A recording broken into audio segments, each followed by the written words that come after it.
Hello everyone, ओम नमः शिवाय and welcome back to the channel. I hope कि आप सभी ठीक होंगे और अपना भी ध्यान रख रहे होंगे और आप सभी के यूपी पुलिस एग्ज़ाम की प्रिपरेशन भी एकदम बढ़िया चल रही होगी।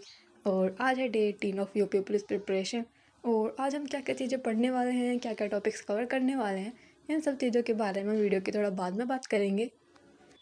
और हाँ, मैं आप सभी को बता दूं कि जो लास्ट व्लॉग में मैंने आप सभी को ज्योग्राफी के कुछ इंपॉर्टेंट टॉपिक्स लिखवाए हुए थे, उनमें से कुछ टॉपिक्स ना रह गए थे। तो जो टॉपिक्स रह गए थे उन सभी टॉपिक्स को हम आज कवर करने वाले हैं। और मैं आप सभी को बता दूं कि आज मैं आपको हिंदी की कुछ रचनाएं भी लिखवाने वाली हूँ, जिसमें मैं आज आप सभी को रामधारी सिंह दिनकर जी की कुछ प्रमुख कृतियाँ लिखवा दूँगी। और अगर मैं हिंदी की बात करूँ तो हिंदी का जो 17 फरवरी का मेरा एग्ज़ाम था, उसमें जो एक क्वेश्चन था वो गुरु शिष्य से भी एक क्वेश्चन आया हुआ था। तो मेरे पास जितने भी गुरु और शिष्य के पेयर लिखे हुए हैं वो भी मैं आप सभी को लिखवा दूँगी। तो वो आप सभी नोट करने के लिए रेडी रहना। ओके। सो अगर मैं ओवरऑल हिंदी की बात करूँ तो जितना मेरे पास हिंदी साहित्य वाला पार्ट लिखा हुआ है वो मैं आपको डेली करके कुछ ना कुछ व्लॉग में लिखवाती रहूँगी। सो हिंदी साहित्य वाला पार्ट जितना मेरे पास लिखा है मैं उतना लिखवा दूँगी आप सभी को। बाकी और आप सभी कुछ जहाँ से अलग से पढ़ना चाहो तो वहाँ से पढ़ सकते हो। ये सारी स्टडी की बातें करने से पहले और आज के टॉपिक्स डिस्कस करने से पहले आप सभी के कुछ क्वेश्चंस का आंसर कर देते हैं, जो कि हर वीडियो में पूछे जाते हैं। और लास्ट वीडियो में जो क्वेश्चन पूछे गए हैं वो थोड़े अलग से थे। ओके, जिनमें सबसे पहला क्वेश्चन तो ये था कि दीदी आपके व्लॉग रिकॉर्ड कौन करता है। तो हम आप सभी को बता दूं कि मेरे व्लॉग कोई भी रिकॉर्ड नहीं करता है, मैं अपने व्लॉग्स खुद ही रिकॉर्ड करती हूँ। अच्छा आप ही बताओ, मैंने आप सभी को बताया हुआ है कि मेरे घर में मेरे मम्मी पापा रहते हैं और मैं रहती हूँ। तो आप ही बताओ कि मम्मी पापा तो ऑफकोर्स मेरा व्लॉग रिकॉर्ड नहीं करेंगे और बल्कि मेरे को ही डांट देंगे अगर मैं उनसे बोलूँगी भी तो मैं अपने व्लॉग्स खुद ही रिकॉर्ड करती हूँ। और सेकंड क्वेश्चन आपका ये था कि दीदी आपके व्लॉग्स एडिट कौन करता है। तो देखो, अगर व्लॉग रिकॉर्ड मैं करती हूँ तो ऑफकोर्स एडिट भी मैं ही करूँगी ना उनको। तो ऑफकोर्स अपने व्लॉग्स मैं ही एडिट करती हूँ। इस वजह से थोड़ा टाइम लग जाता है मेरे को एडिट करने में, क्योंकि रिकॉर्ड भी करना होता है अपने और भी घर के काम होते हैं और बाकी अपनी स्टडी भी करनी होती है। तो व्लॉग्स को रिकॉर्ड करने एडिट करने में थोड़ा टाइम लग जाता है।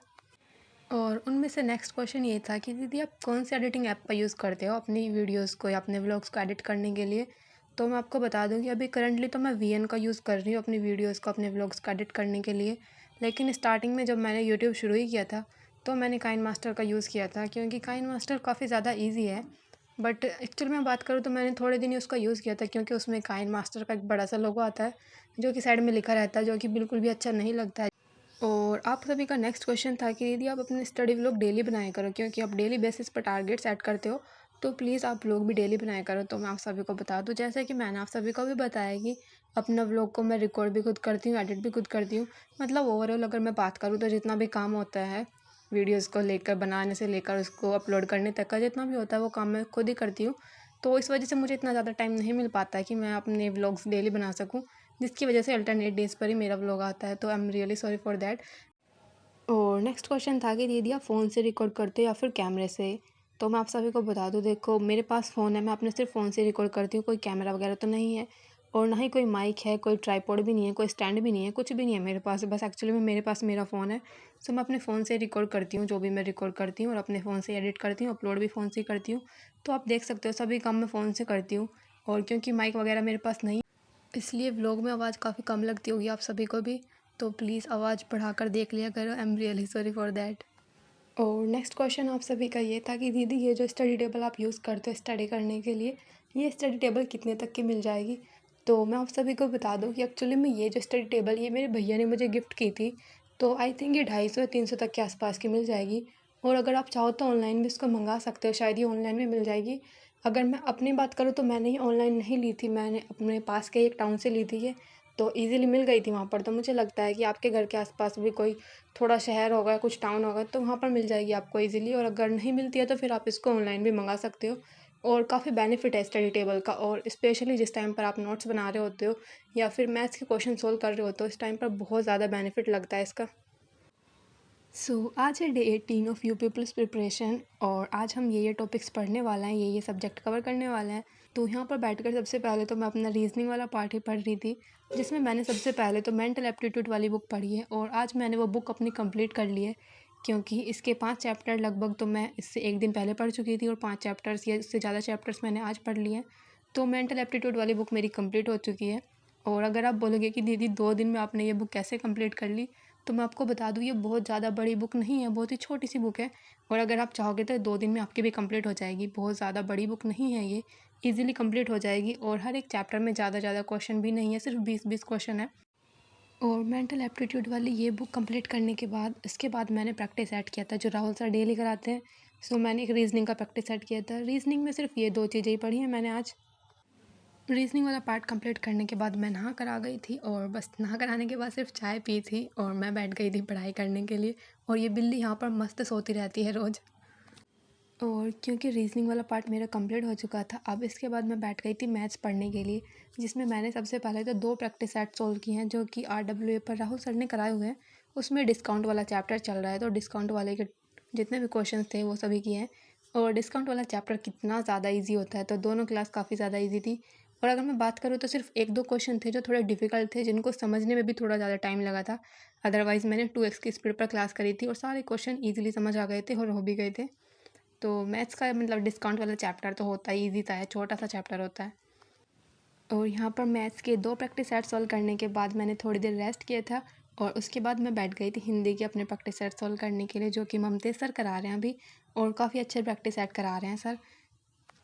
और मुझे सर के वो वाले क्वेश्चन अच्छे लगते हैं जिसमें सर 2 लाइन में 2 अलग-अलग अलंकार दे कर रखते हैं और फिर पूछते हैं कि सेकंड वाली लाइन में फर्स्ट वाली लाइन में कौन सा अलंकार होगा। क्योंकि मेरा भी क्वेश्चन उस टाइम पे ना गलत हो गया, तो ये चीज़ें ना हमें कहीं न कहीं माइंड में देती हैं कि अगर इस तरह के क्वेश्चन आएँगे तो हम खुद को उस तरह के लिए तैयार रख सकते हैं। और हिंदी का प्रैक्टिस सेट भी काफ़ी कम टाइम में सोल्व हो जाता है। वैसे तो सर भी काफ़ी कम टाइम में करा देते हैं, 48 मिनट के आसपास की क्लास होती है, तो काफ़ी कम टाइम में हिंदी का प्रैक्टिस सेट सोल्व हो जाता है। और यहाँ पर हिंदी का प्रैक्टिस सेट सोल्व करने के बाद मैं बैठ गई थी अपना स्टैटिक जीके वाला पार्ट कंप्लीट करने के लिए, जो कि मैं अपने नोट्स से पढ़ रही हूँ।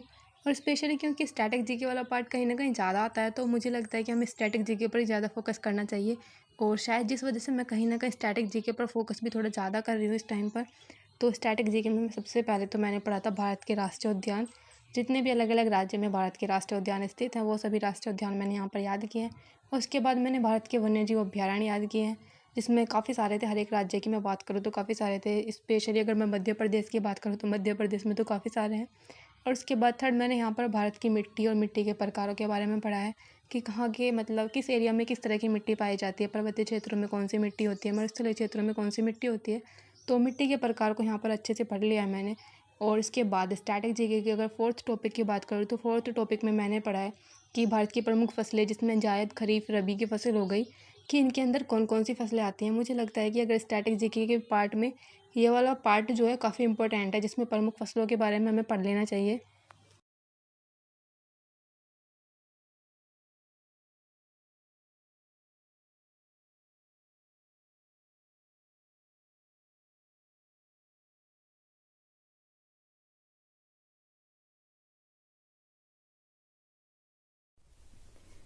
फाइनली जो हमने 10 मई को जो अपनी रीजनिंग की बुक ऑर्डर की थी वो बुक आ चुकी है। मैं तो बहुत ज़्यादा खुश हूँ कि वो बुक आ चुकी है। स्टार्टिंग में तो मुझे लगा था कि जब मैंने ऑर्डर की थी, क्योंकि मेरी मेंटल एप्टीट्यूड वाली बुक तो आ गई थी लेकिन ये वाली बुक थोड़ा अलग टाइम पर आई है, तो मुझे लग रहा था कि मतलब दोनों बुक्स ना एक साथ ही आएंगी। तो जिस वजह से एक बुक आ गई थी मेरी, मुझे लगा कि मेरा शायद फर्स्ट ऑर्डर जो है वो कैंसिल हो गया। बट ऐसा कुछ नहीं था, वो एक्चुअली ना 2-3 दिन बाद आई थी मेरी फर्स्ट वाली बुक। तो ये वाली बुक मेरी आ चुकी है। और पता सुबह सुबह ही आ गई थी, ये 9-10 बजे के आसपास ही आ गई थी ये बुक। तो देखते हैं कि ये कैसी बुक है। और अगर आपको रीजनिंग की वाली बुक चाहिए तो इस पर ना अभी 23 मई को दोबारा से ऑफर आएगा, तो तब आप इसको ले सकते हो। चलो अब बुक देख लेते हैं कि बुक कैसी है। और मैं आपको पहले बता दूं कि ये किसी भी मतलब RWA का किसी का भी प्रमोशन नहीं है। ये जस्ट मैंने अपनी बुक मंगाई है खुद अपने पैसों से, क्योंकि कुछ बच्चे बोलने लग जाते हैं कि दीदी आप RWA का प्रमोशन कर रहे हो। तो ऐसा कुछ भी नहीं है, ये जस्ट मेरा एक पर्सनल ओपिनियन है जिसके लिए मैंने ये बुक मंगाई है। और अभी देख लेते हैं कि बुक कैसी है। तो ऐसी थी कुछ बुक, काफ़ी बड़ी सी है ये। मुझे लगता भी नहीं है कि जल्दी से हम इसको कंप्लीट कर पाएंगे। तो आई होप कि यूपी पुलिस एग्जाम से पहले हम इस बुक को कंप्लीट कर लें और पूरा पढ़ लें, क्योंकि काफ़ी बड़ी सी है। और रीजनिंग आती भी ज़्यादा नंबर की है यूपी पुलिस एग्जाम में, तो मुझे लगता है ठीक है इतनी बड़ी बुक भी।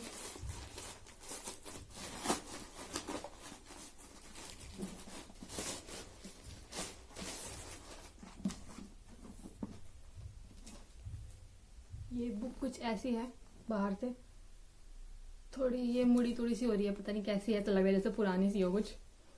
मतलब थोड़ा पैकिंग के टाइम पर या कुछ वो करने के टाइम पर शायद ज़्यादा टाइट हो गई होगी यहाँ से, तो इसके किनारे हो रहे हैं। और कुछ प्रॉब्लम नहीं है, अंदर से बिल्कुल एकदम न्यू बुक है, ऐसी है। और इतनी बड़ी है, पता नहीं हम इसको यूपी पुलिस एग्ज़ाम से पहले कंप्लीट कर पाएंगे भी या नहीं, काफ़ी बड़ी है। अब अगर मैं इसकी ओवरऑल बात करूँ तो देखो, बुक जो है बाइलिंगुअल है, हिंदी और इंग्लिश दोनों में इसके क्वेश्चन है। और तो ऑफर के टाइम पर ये लगभग 300 रुपये की पड़ी है, और अगर आप इसको विदाउट ऑफर लोगे तो ये 500 रुपये की पड़ेगी। तो आप देख सकते हो, देखो इधर प्राइस लिखा हुआ है, 500 रुपये की पड़ेगी अगर आप इसको विदाउट ऑफर लोगे। तो ऑफर के टाइम पर मुझे 300 रुपये की पड़ी है। और इसके अंदर अगर मैं चैप्टर्स की बात करूँ तो काफ़ी सारे चैप्टर्स हैं रीजनिंग के। इसके अंदर 48 चैप्टर्स हैं रीजनिंग के, आप देख सकते हो इतने सारे चैप्टर्स हैं इसके अंदर रीजनिंग के।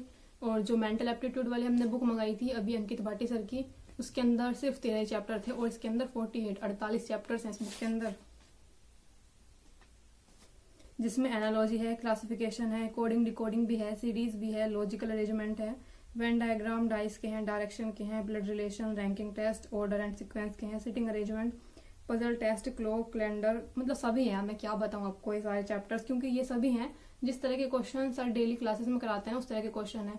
और अगर मैं मेंटल एप्टीट्यूड वाली बुक की बात करूँ ना, क्योंकि मैंने वो बुक पढ़ी है अभी, उसके 4-5 चैप्टर मैंने पढ़ लिए हैं मेंटल एप्टीट्यूड वाली बुक के, उसमें काफ़ी सारे क्वेश्चन तो वही हैं जो सर डेली क्लासेस में कराते हुए आए हैं। जैसे जो राहुल सर की रीजनिंग की क्लास हो रही है, जो रीजनिंग के प्रैक्टिस सेट ले रहे हैं राहुल सर, उसमें जो क्वेश्चन आते हैं ना वो पुलिस प्रणाली वाले, मेंटल एप्टीट्यूड वाले, तो उसमें वो बुक में भी वही क्वेश्चन है। तो मुझे लगता है काफ़ी क्वेश्चन रिपीट है उसमें। तो जो क्लास में क्वेश्चन होते हैं वही बुक के अंदर क्वेश्चन है, तो काफ़ी क्वेश्चन करने में आसानी भी होती है, कुछ नई नई चीज़ें भी समझने को मिलती है, और कॉन्सेप्ट वाइज भी चीज़ें हैं। मैं ओवरऑल बात करूँ तो 300 में मुझे तो लगता है काफ़ी अच्छी बुक है, क्योंकि 48 चैप्टर्स दे रखे हैं, कोई आम बात नहीं है ये इतने सारे चैप्टर्स होना, और इतनी बड़ी है तो आप देख सकते हो काफ़ी सारे चैप्टर्स होंगे। और ये सिर्फ यूपी पुलिस एग्जाम के लिए नहीं है, इसमें SSC, CGL, CPO, CHSL, MTS, GD, UPP, SI और कांस्टेबल, रेलवे एग्जाम आप मंगाना चाहो तो मंगा सकते हो। इस तरह की ये बुक है। और जैसे आप पूछते रहते हो कि दीदी इसमें अंकित भाटी सर का या फिर नवीन सर का कोई सिग्नेचर है क्या, तो जो मेरी मेंटल एप्टीट्यूड वाली बुक थी उसमें भी नहीं था, और इसमें भी किसी का भी सिग्नेचर नहीं है। तो दोनों बुक में से किसी में भी सिग्नेचर नहीं है। तो बुक आ चुकी है, अगर आपके पास अभी नहीं आई तो थोड़े दिन बाद आ जाएगी, उसमें कुछ टेंशन लेने वाली बात नहीं है। स्टार्टिंग में मुझे भी लगा था कि कहीं मेरा ऑर्डर कैंसिल तो नहीं हो गया, लेकिन ऐसा कुछ नहीं था, थोड़े दिन बाद आपके पास वो बुक आ जाएगी। तो इसमें कोई भी टेंशन लेने वाली बात नहीं है, 10 दिन के अंदर तक ये आ जाती है। तो 10 दिन आप वेट कर लेना, उसके बाद ट्राई करना, अगर नहीं आती है फिर भी तो फिर आपको पता करना पड़ेगा हेल्पलाइन नंबर पर। और जब मैं अपना ये टारगेट कंप्लीट करने के बाद बाहर आई तो मैंने देखा कि 6 बज चुके थे इस टाइम तक, और घर में लगभग इतनी छाया हो चुकी थी, इस टाइम पर धूप नहीं आ रही होती है। तो बाकी इस टाइम पर घर के काम निपटा देती हूँ मैं, क्योंकि इस टाइम पर धूप नहीं रहती है ज़्यादा। सो अब रामधारी सिंह दिनकर जी की कुछ कृतियाँ नोट कर लेते हैं, और आई होप कि आप सभी नोट कर लोगे, क्योंकि मैं बार बार नहीं बताने वाली हूँ आप सभी को।